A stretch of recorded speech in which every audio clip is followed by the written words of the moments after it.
مساء الخير عليكم خواتاتي خوتي، نتمنى تكونوا بخير، تكونوا غاية، تكون صحتكم مليحة والمورال تاعكم هاني وتكونوا بأفضل حال. صديقاتي طلبوا مني أني نهضر على موضوع نتاع سارة ومايا رجيل، وأنا صراحة أنا ما مشي متبعتهم، يعني ما نعرفش المحتوى نتاعهم شي يقدموا ولا في مواقع التواصل الاجتماعي. بصح هذا الموضوع هذا يتعلق بالحجاب. يعني قال لك باللي مايا كانت دايره الحجاب غير في المواقع، يعني غير قدام الكاميرا كي تصور دير ماشي خمار قد نقولوا خمار ولا كتانه فوق راسها، باسكو داك ماشي هذاك الحجاب. انا شايفتها غير كيما هكا. الحجاب راه عنده ضوابط شرعيه، يعني المرأة تكون خالية من الزينة، تلبس لباس فضفاض، بون راه باين يعني الحجاب الشرعي. اما هي اللي كديرها ستيل دو فيتمون.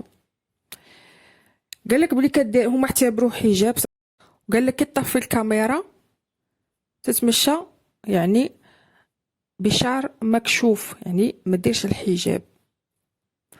ناضوا هاجموها الناس، وكاينه واحد الفئه قالوا لها نخرجوا تصاويرك، يعني قاعدين يهدوا فيها، يعني غادي نخرجوا تصاويرك بلا حجاب. هي قالت بلي غادي تخرج هي بلا حجاب نورمال، وقالت بلي ما هيش دايره الحجاب. ناضت اختها هضرت، وانا بغيت نمد رايي في هذا الموضوع. قالت بلي هي نصحت اختها وقالت لها ما تقريش الحجاب، هي تاني هتشوف فيه اللي كديرت اختها حجاب، قالت لها ما تقريش الحجاب، وطلبت من الناس قالت لهم لا تزر وزيرة وزر اخرى، زعما منكم ليها اختي ديروا فيها اللي يعني عايروها سبوها كيما بغيتو. قالت لهم انا خاطيني، زعما هي انسانه محترمه، واختها هي اللي خرجت يعني خرجت المسير، زعما وبغات تقول بلي هي متبريه من اختها من الحاجه اللي دارتها صح. دونك انا الكلام اللي غادي نوجهه للناس الجزائريين، باسكو هاد البلبله اللي راكم دايرينها في مواقع التواصل الاجتماعي راه تعطي انطباع سيء علينا كجزائريين ما بين الجناس. هاد البلبله اللي راكم ديروها حتى في السعوديه وما يديروهاش، كاينه نساء سعوديات كانوا دايرين الخمار ملاءه وكاع، كيولوا صحفيات ولا مشهورات ولا عادي قاعدين يمثلوا بلا خمار، وما داروش عليهم هاد البلبله. وهذه انني نشوف بلي هاد الصوالح يسيء لسمعه الجزائريين، وشوفونا بلي خاصنا يعني نعيشوا كاع كيف نلبسوا كيف خاصنا نكونوا على مذهب واحد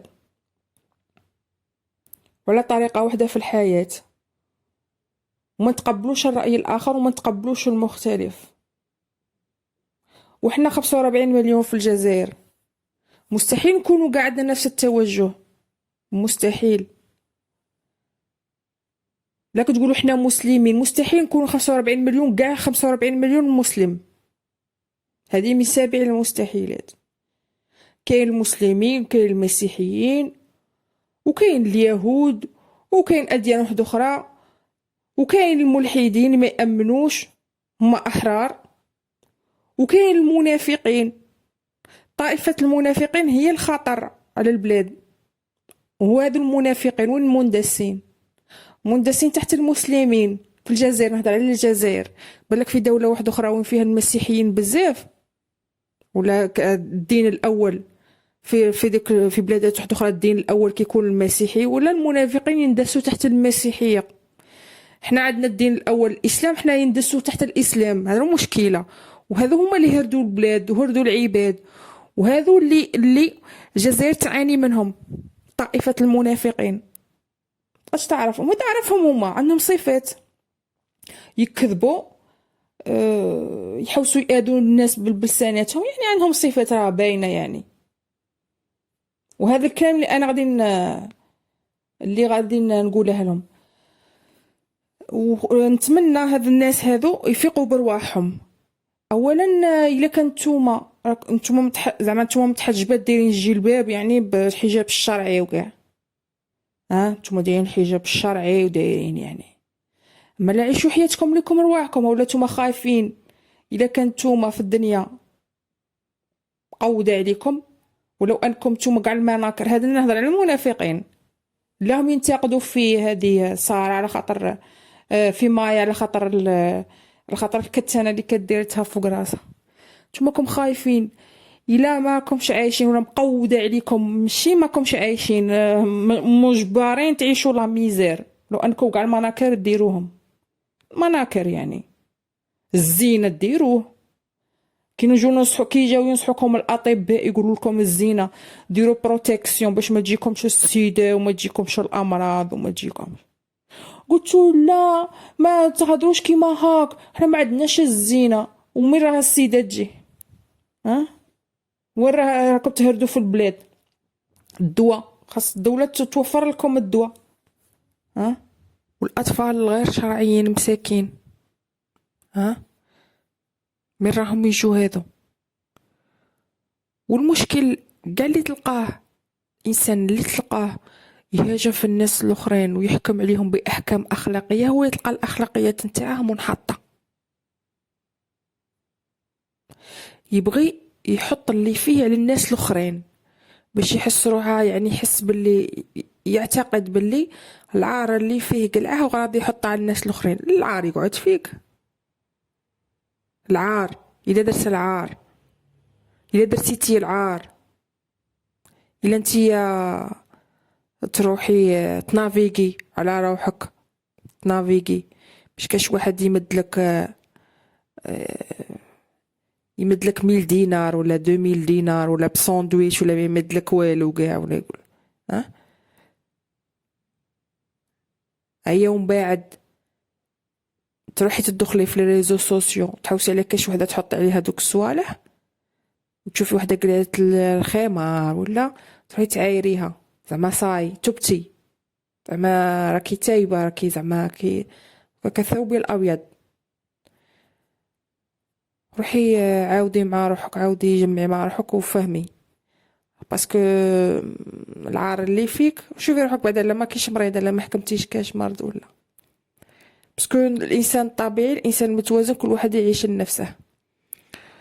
وهذه الاخت هذه ساره، هذه اختها ماشي هذه هي الاخوه، تبان لي ما تربيتوش سودي، ما تربيتوش خوت، باسكو هذه ساره، النموذج تاع ساره كاين في العائلات، كاين واحد العائلات اللي الخو ياكل خوه، الخو يهدر في خوه، كاين اللي تتمنى الشر لاختها، كاين شفتها هذه انا تهدر في اختها، تقطع فيها زعما بصوره تاع المضره، شفناه كيما هذيك 330 المقمله،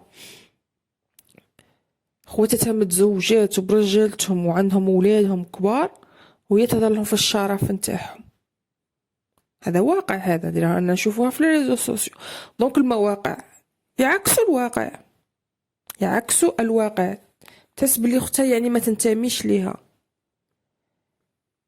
نقص تربيه، نقص وعي، نقص ذكاء، نقص فهامه، باسكو اختي كاينه صوالح، مثلا وحده، انا مثلا لو كان اختي دير حاجه اللي انا نستعر منها، مثلا على باليش سرقت مثلا، كتلت مثلا، درت حاجه يعني تاع عار، يعني درت حاجه تاع عار اللي تآذت فيها ناس واحد اخرين، هذه ونقول لكم انا نتبرى منها. اختي كاتله انسان، كاتله انسانه متعمده ولا تحوس تضر الناس، هذه نقول لكم انا هذه صاين، هذه ما تمثلنيش، بصح هذا قلعت خمار، حريه شخصيه نورمالمون توقفي تقولي بلي هذه حريه شخصيه، ونا في بلد جمهوري ديمقراطي، درت حاجه تخالف القانون، هل درت حاجه تخالف القانون؟